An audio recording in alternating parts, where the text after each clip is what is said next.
ராஜேஷ், சென்னையை தொடர்ந்து மயிலாடுதுறையிலும் தற்போது விடுமுறையானது அறிவிக்கப்பட்டிருக்கிறது. அது குறித்த முழு விவரங்கள். வணக்கம்.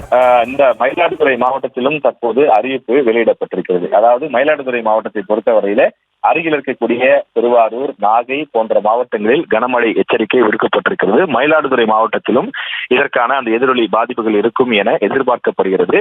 அப்படித்தான் வானிலை மையத்தினுடைய அந்த கணிப்புகள் வெளியிடப்பட்டிருக்கிறது. எனவே மயிலாடுதுறை மாவட்டத்திலும் பள்ளிகளுக்கு விடுமுறை விடப்படுவதாக அறிவிப்பு வெளியிடப்பட்டிருக்கிறது. எனவே இந்த அறிவிப்பை அங்க இருக்கக்கூடிய பொதுமக்கள், அதே போல மாணவர்கள் போன்றவரெல்லாம் பாதுகாப்பிற்காக பயன்படுத்த வேண்டும். எங்காவது சென்று செல்ஃபி எடுப்பது, நீர்நிலைகளுக்கு செல்வது போன்ற விஷயங்களில் மாணவர்கள், இளைஞர்கள் ஈடுபடக்கூடாது என அறிவிப்பு வெளியிடப்பட்டுள்ளது. மயிலாடுதுறையை பொறுத்தவரையில் பள்ளி மற்றும் கல்லூரிகளுக்கு விடுமுறை என்று சேர்த்தே அறிவிக்கப்பட்டுள்ளது. நாளைய தினம் தேர்வுகள் ஏதாவது இருந்தால் அந்த தேர்வுகள் கூட நடத்தக்கூடாது என சென்னையிலிருந்து அந்த சுற்றறிக்கையானது வெளியிடப்பட்டிருக்கின்றது. எனவே இந்த நாள், அதாவது நாளைய தினம் என்பது மிக முக்கியமான நாள்.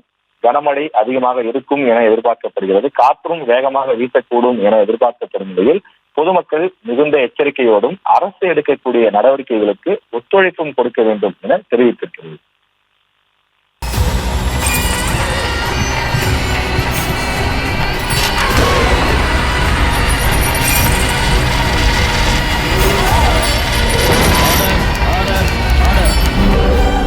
குற்றங்களின் மறுபரிமாணம் நிகழ்தகவு நமது நியூஸ் தமிழ் தொலைக்காட்சியில் விரைவில்.